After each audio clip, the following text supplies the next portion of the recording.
Ninamshukuru Mungu pia kwa ajili ya kanisa lake ambalo au dini mbalimbali ambao wamekuwa wakishirikiana nasi katika muda huu sasa wa takriban siku 7. Tumekuwa tukipokea maombi ambayo wameendelea kumwombea mpendo wetu aliyetekwa.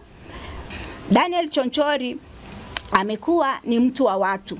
Hata katika vyombo vya habari, katika mitandao, tumeendelea kuona namna ambavyo watu wanamlilia Daniel. Wapo yatima ambao amekuwa akiwasaidia, wapo wazee, wapo wanawake wajane ambao Daniel ameendelea kugusa maisha yao. Hivyo Daniel amekuwa msaada katika jamii. Hivyo kama familia tunarudi tena. Tulileta jambo hili katika serikali. Tunaomba mama Dr. Samia Hassan Suluhu, tunaomba mama yetu, wewe ni mama mzazi, uweze kushikilia hili jambo na kuendelea kufuatilia vyombo vya serikali ili ndugu yetu aweze kupatikana. Sisi kama familia tunapitia changamoto nzito na tunakuwa na mambo mazito ambayo hatuelewi, maana siku zinaendelea. Leo sasa ni siku karibia ya 7. Hatujui ndugu yetu alipo. Na ndugu yetu alichukuliwa mchana kweupe na watu kama tulivyokuwa tumesema hapo awali. Waliongea naye kwa mazungumzo, wakamuingiza kwenye gari na mpaka hapo hatujampata. Hivyo sisi kama familia kilio chetu ni kuendelea kupaza sauti. Tunaomba wanahabari muendelee kupaza sauti, wanaharakati muendelee kupaza sauti, wananchi kwa ujumla tuendelee kupaza sauti kwa ajili ya majanga haya yanayoendelea kutokea.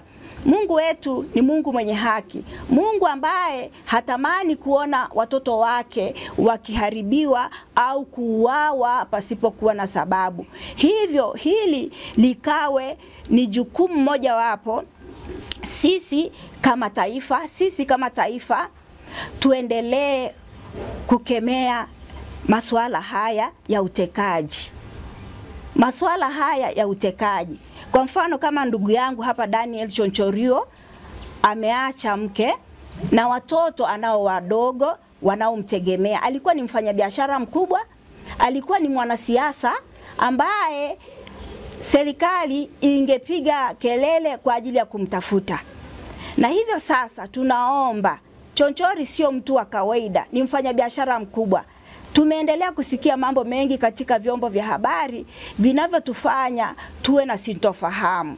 Lakini tunachowasihi Mama Samia Hassan Suluhu, mama yetu, ninarudi tena kwako.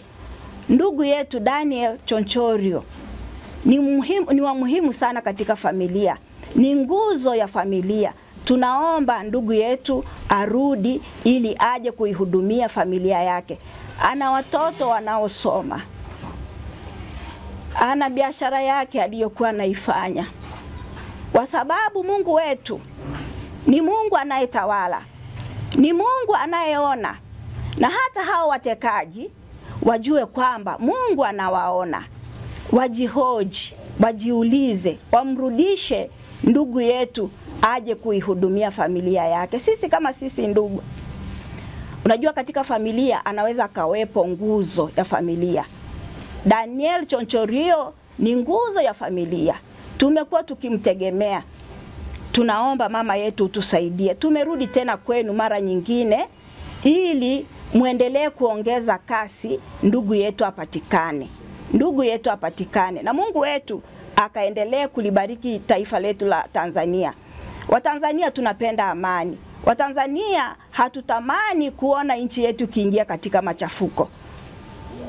Watu hawa wanaokuja kuteka watu mchana kweupe ni watu wanaojiamini. Inawezekana wanajua kwamba wao wana nafasi fulani. Warudi na wamrudie Mungu. Niwakumbushe kwamba dunia hii tunapita na mambo yake yanapita, lakini wajitahidi kumtafuta Mungu wa mbinguni.